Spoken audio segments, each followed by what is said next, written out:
Hello everyone and welcome back to TowerGate. It is day 239, Thursday, November the 2nd, 2017. Thank you so much for tuning in.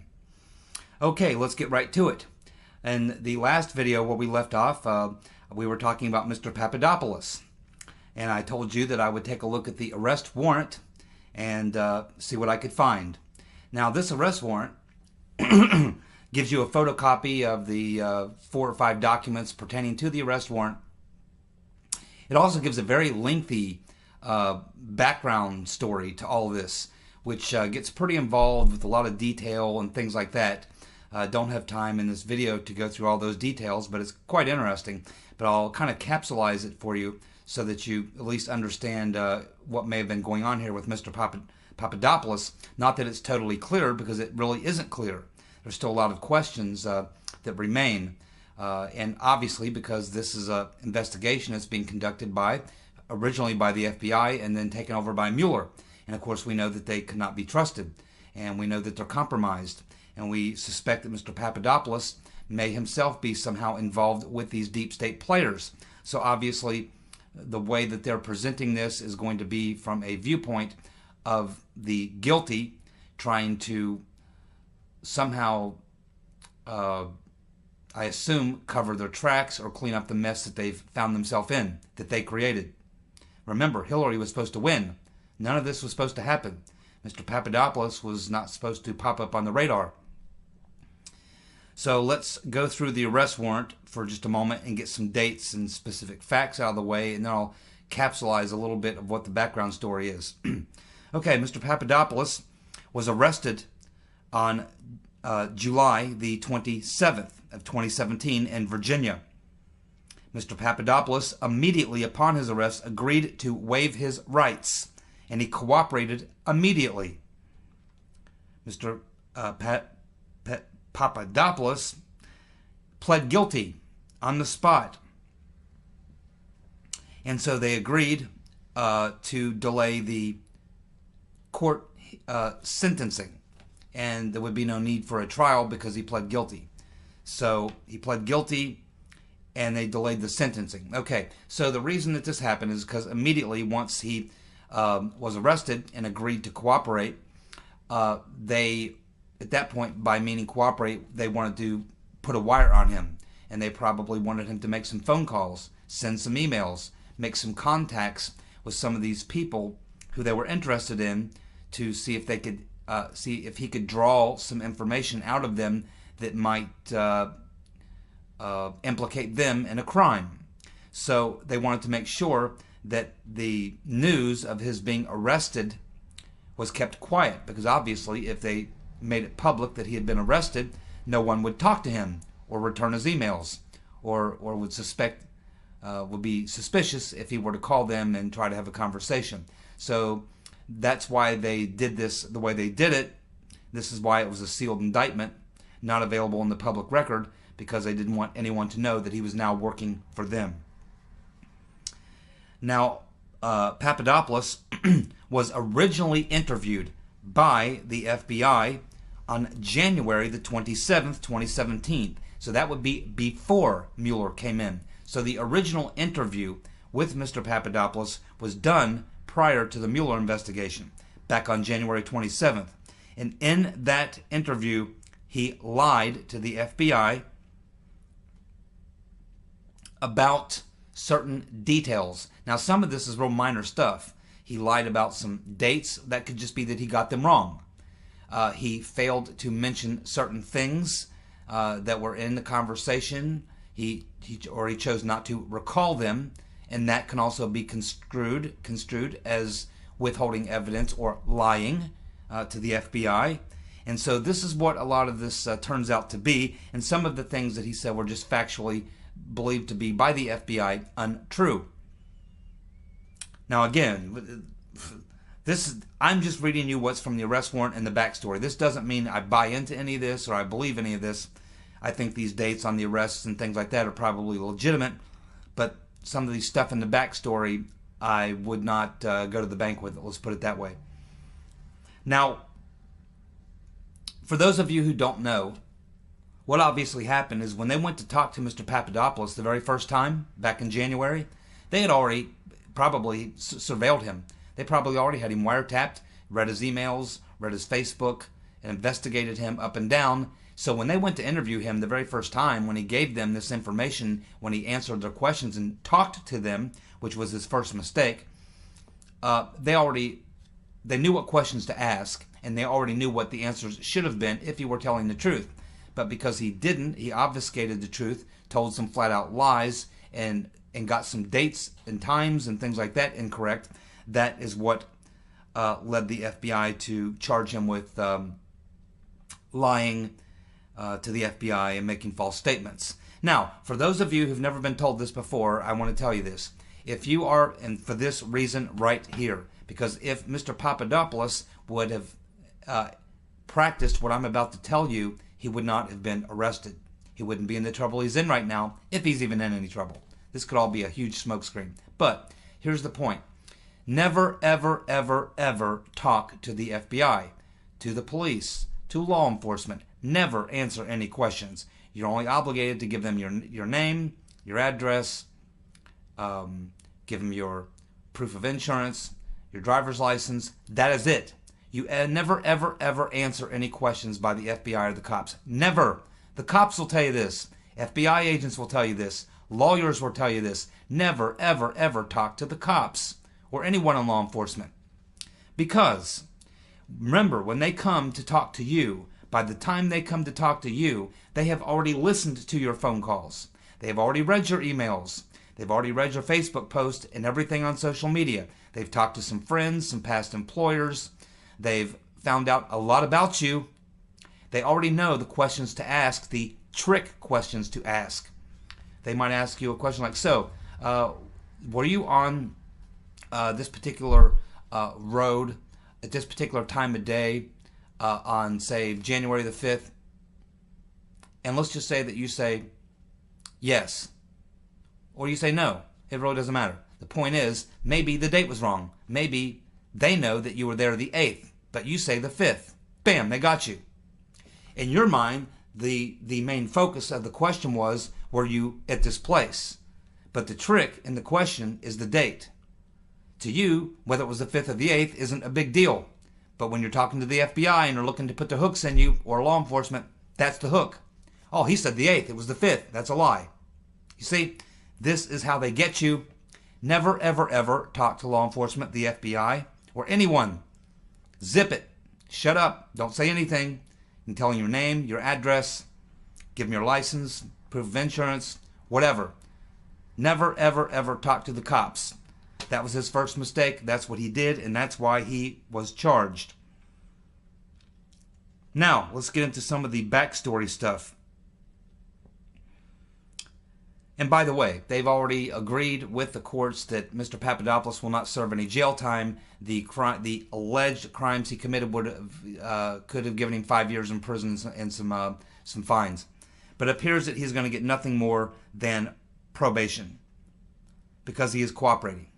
He agreed to wear a wire, make some phone calls, do some other things. Of course, now that he's been outed, now that it's public knowledge, no one's going to talk to him. So whatever he was doing before, he won't be doing anymore. So for the past 3 or 4 months, though, that they've had him since the end of July, that's what he's been doing. He's been wearing a wire, having conversations with people, making phone calls, sending emails, trying to ensnare some other people. That's what he's been doing for Mr. Mueller. And keep in mind, when the first interrogation happened back in January, that was the FBI. Then apparently what happened is once Mueller came in and he began doing his investigation, he got access to this interrogation, this meeting, this interview, whatever you want to call it. And he obviously found something and set up the trick. Basically, they went back and interviewed him a second time. This time it was Mueller's people who went back and interviewed him, and they used an old lawyer's trick, an old police detective's trick. They simply fed him a bunch of information back to him, which they had gotten from him, probably through wiretaps and reading his emails and things like that. And they muddied up the issue with some dates and some some conversations, some things he did say or maybe didn't say, things he said that he didn't admit to, things he said that weren't true, or things that he didn't recall. And this is where they got him. It's basically a lot of technicalities having to do with his original statement compared to the second interview done by Mueller. This is how they got him. They just got their hooks in him. And they can do it to anybody. They can do it to me, you, or anyone else. Never talk to the cops. Period. You heard it here first or last. I'm sure you've heard it before. Okay, so some of the backstory stuff here is kind of interesting. Of course, we already learned that Mr. Papadopoulos had certainly contact and some type of relationship with what's his name? Damn it, so many names. Milian, yes, Mr. Milian. Mr. Milian, of course, is believed to be source B of the dossier, and Mr. Papadopoulos had conversations with him, and they're Facebook buddies. They're also both have some connection to Fusion GPS. So they learn about this, and they also learn about another contact, which he talks about in the interview, which he refers to a man as the professor. And he says, Papadopoulos says, that he went to London and met with this man named, he calls the professor. Now, this man he calls the professor has since been identified as a British man named Joseph Mifsud, M-I-F-S-U-D. Now, the FBI interviewed Mr. Mifsud, and of course he has denied the statements made by Papadopoulos, and he said that Papadopoulos lives in a fairy tale land. So this may be one of the lies that they're talking about, because this professor had summoned Mr. Papadopoulos to England. According to Papadopoulos, it was because Papadopoulos says that this man, the professor, told him that he had information, damaging information about Hillary, and he had known that the Russians had thousands of her emails. Now, keep in mind, this would have been approximately 2 months before the DNC even publicly announced that their servers had been hacked by, allegedly, the Russians. So that means that Mr. Papadopoulos and this so-called professor, according to Papadopoulos, are discussing Hillary Clinton emails 2 months before the DNC even announced that they were hacked, long before the emails had even were released or became public. So that's a pretty interesting point. He also made claims that he had met with a Russian female national who claimed to be a blood relative of Putin. Now, as it turns out, they believe that this is Natalia Veselnitskaya. And of course, they checked her out and found out she is no relation to Putin, no blood relative, no relation at all. And in fact, we know from what we've learned about Miss Veselnitskaya that she was working for a man, her client, who despises Putin. He believes that Putin killed his lawyer and his friend, tortured him to death. She was lobbying for her client on behalf of the Magnitsky Act. And this is in direct opposition to Putin and the Russian government, at least his part of the government. So that also is very interesting. Now, basically, what it boils down to is Mr. Papadopoulos was making a very, very energetic effort to arrange meetings between Trump associates and some Russians so that they could give the Trump campaign dirt on Hillary Clinton. Which is exactly what we find that Mr. Milian did anyway with Fusion GPS, as he is cited as source B. But that would have been working against the Trump campaign. We're being told that Mr. Papadopoulos was wanting to work, or actually was working as an unpaid staffer for the Trump administration or for the Trump campaign. So again, this is where it gets very muddy with all this. And we also know that Mr. Papadopoulos lied on his resume that he submitted to the Trump campaign when he wanted to go to work for them. He submitted a resume and it's full of lies. So I agree with some of you in the comments section who commented on this when we were talking about it before, he sounds like a plant. He was trying to do the exact same thing that Mr. Goldstone was trying to do. Mr. Goldstone was trying to arrange this meeting between Trump team members and the Russians.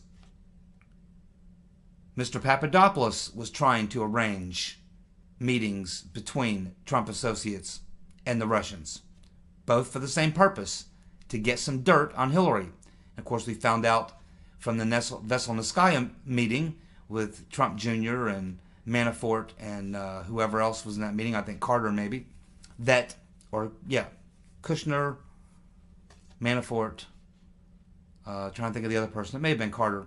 But anyway, doesn't matter. The point was they were trying to do the same thing. And it looks like, maybe what it looks like to me is that Papadopoulos was trying to get this done and wasn't able to do it. Because even in his own testimony, he admits that Manafort turned it down, shot it down. It was Manafort who said, no, we're not going to be getting together with like Russians and, you know, getting dirt on Hillary. It didn't sound right to me. It just doesn't sound good. And probably he didn't trust Papadopoulos. Really didn't know him. He's this outsider guy who's doing all this stuff to try to get himself involved in the campaign. He was probably very suspicious to them, and they probably thought, you know, this guy's kind of flaky. We better stay away from him. This would be my guess, is probably what their take on him was. Not so much what he was wanting to do, but, you know, himself, I think, appeared to be kind of shady. But eventually, I think what happened was Papadopoulos probably tried to get the Trump campaign to meet with so-called Russian informants, and they rejected him. So Mr. Milian probably called his buddies back at GPS Fusion and said, yeah, I've been working with your boy, this Papadopoulos guy. He can't get it done, man. He can't close the deal. He can't get anybody to agree. So that's probably when they moved to Veselnitskaya and thought, okay, if we can't get him to do it on the up and up, let's try to trick him. And that's how you got the second, because it was almost a month later, about 3 weeks later, when the Veselnitskaya meeting happened. And all of a sudden, Papadopoulos disappears. He's no longer in the game. So this is what it looks like to me, is that Papadopoulos was an insider. He was a plant. He was trying to work from the inside to get Trump campaign team members to engage in this activity. He was unsuccessful. So Milian probably called Glenn Simpson and said, hey, the guy that you hooked me up with, he's a no-go, man. He can't get it done. I think we should try another angle. And that's probably when I think that they moved to the Veselnitskaya angle and they brought her in. And of course, we know all about her. We've covered that in TowerGate videos before, how she wasn't allowed in the country. All of a sudden, she was given special permissions. Then, of course, the meeting happens. They show up for the meeting. Then Veselnitskaya has no information on Russia, doesn't even know why they're even asking that question. She wants to talk about the Magnitsky Act. She wants to lobby Don Jr. to tell his dad to support the Magnitsky Act, you know, which is a very anti-Putin thing. So none of this is really making sense. It almost looks like Mr. Papadopoulos is just a very inconvenient barb that they need to smooth out and get out of the way, because they know that he is going to come up in the investigations by the various House committees investigating. They are going to get access to these documents, and this guy's name is going to pop up, and they don't want him sitting there in front of Congress talking. So what they had to do was they had to put on a show for us, and the show is that he got arrested, he agreed to cooperate, everything's been taken care of, and now he's going to go away. We know everything there is to know, and now he's going to go away. No need to talk to him anymore, and I bet you if the Congress tries to find him and track him down to have a little meeting with him, have him come in and talk, I bet you they won't find him. Mr. Papadopoulos is gone. Just like everybody else. Just like everybody else. Just like Casper. Into the ether they go. Very well done. Very well done. Absolutely very well done. I couldn't have, you know, hey, you know, if I was writing a spy novel, you know, I would have shoved that chapter in the book. That's a good one. That's very, very well done, Mr. Mueller. Very well done, Mr. Ray. Very well done, Deep State. Very, very well done. This guy was a plant, straight up. We are now learning that GPS Fusion, this is a leak, GPS Fusion admitted to, in the closed door session, Mr. Simpson admitted to the House Oversight Committee, he admitted that Clinton and the DNC, listen to the wording, that Clinton and the DNC paid just about a little over $1 million for the infamous dossier. Think about that. He's not saying that the Clintons and the DNC paid X amount of dollars for the opposition research. No. He's saying, GPS Fusion telling the closed session of Congress that none of us got to hear, said that the Clinton and the DNC paid just a little over $1 million for the dossier. Meaning they paid for the dossier. Meaning Steele finished his product, his 35-page dossier, and said, okay, I'm done. Sent it to GPS Fusion and said, okay, here it is. And GPS Fusion went to their client, which is obviously Perkins and Coie, the law firm, being handled by this attorney, Mark Elias. And Mr. Elias came to Clinton's and the DNC and said, okay, he's got your report, this dossier. It's $1 million. It's going to be a little over $1 million. And it's yours. That's what we're learning here. We're learning that the dossier was a document that Hillary and the DNC, and now we learn Obama as well, paid for. They paid for the dossier. A lot different than paying for opposition research. A lot different than paying for legal services. Yes, that's a lie. Yes, that's a crime. And the Federal Election Commission, will likely file some sort of a charge or levy a fine against the DNC and the Rotten Reverend. But the most important thing here is that we're now learning that they actually paid for that 35-page dossier as an entity to itself. That document, they paid for it. Just like they went and bought a book or a pizza or anything else. How much is that pizza? $11.95? Good. Keep the tip. I don't know if they gave GPS Fusion a tip, but we now know that they paid a little over $1 million for the dossier. That's what GPS Fusion told the House Oversight Committee in a closed-door session. Not only that, they said that GPS Fusion is also admitting that they paid Steele $168,000 for his work on the dossier. We also have learned that the FBI, most likely, it's almost certainly been proven, that the FBI also paid Christopher Steele some money for expenses. I imagine we're going to be learning exactly what that's all about. And we also have it rumored that the FBI was going to reimburse the Rotten Reverend Clinton campaign and the DNC for the money they spent at Fusion GPS. But when this all blew up and became public and Christopher Steele's name was leaked and we learned about his name, at that point, the FBI at that point had to back away because it was too much public heat around the situation. But they probably cut a deal and said, hey, man, there's too much heat on GPS and Christopher Steele right now. We're still going to pay you guys back. Don't worry. As soon as you win the election, Hillary, and all this stuff goes away, we'll pay you guys back through a shell company or something. So don't worry. We're going to reimburse you. Don't worry. This is probably what happened. My, oh my. And let's not forget, John Podesta, while in a closed session with the House Intel Committee, was asked if he knew anything about the dossier, GPS Fusion, or anything like that. And the lawyer, his lawyer seated next to him, was Mark Elias, the lawyer that actually arranged it all and made all those payments. And Podesta said no, didn't know anything about it. That's perjury, and that is a crime, punishable by jail time and fines.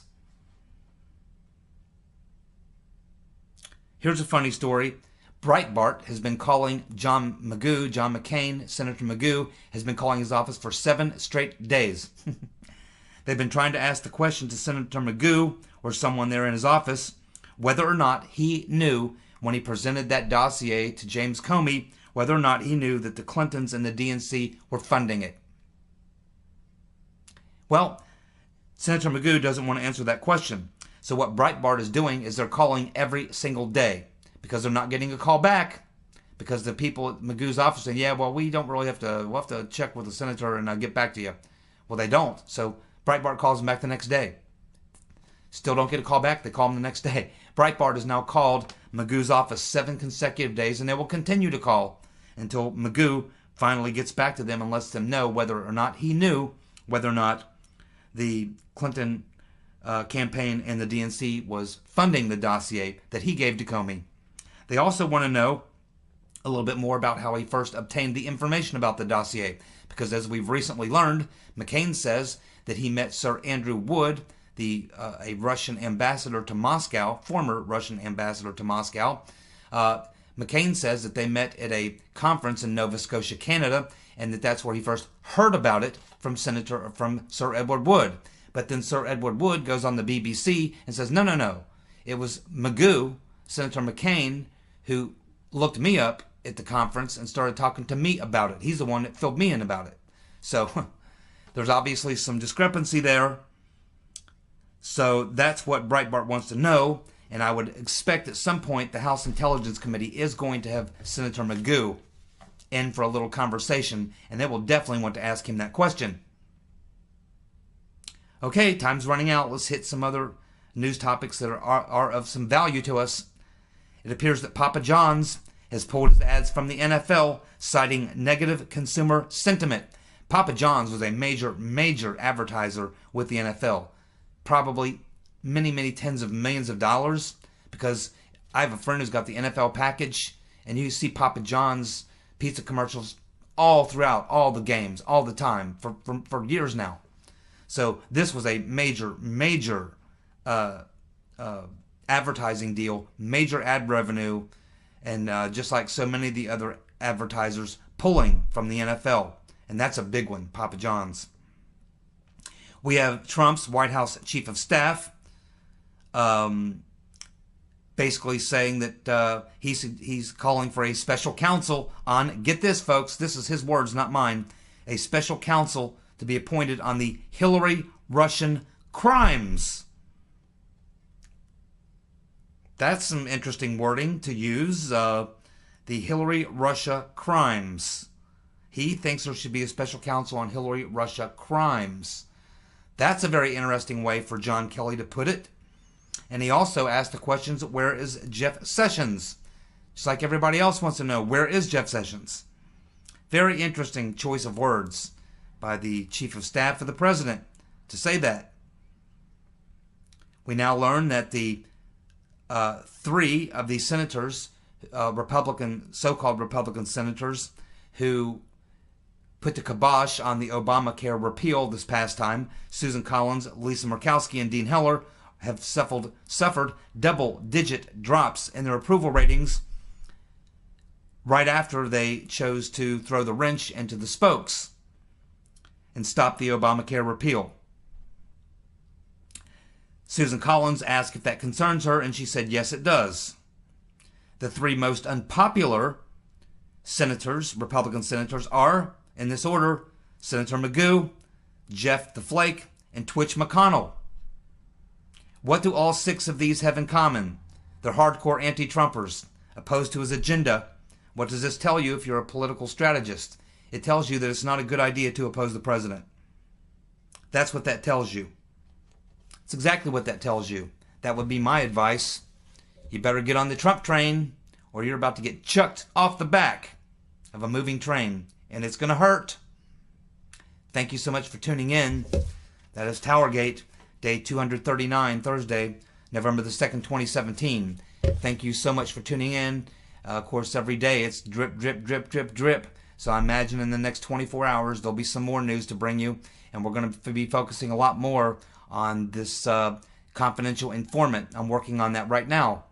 The confidential informant and what that means for the rotten Reverend Clinton and why she should be seriously concerned. You guys have a good night. Thank you for tuning in. Stay well.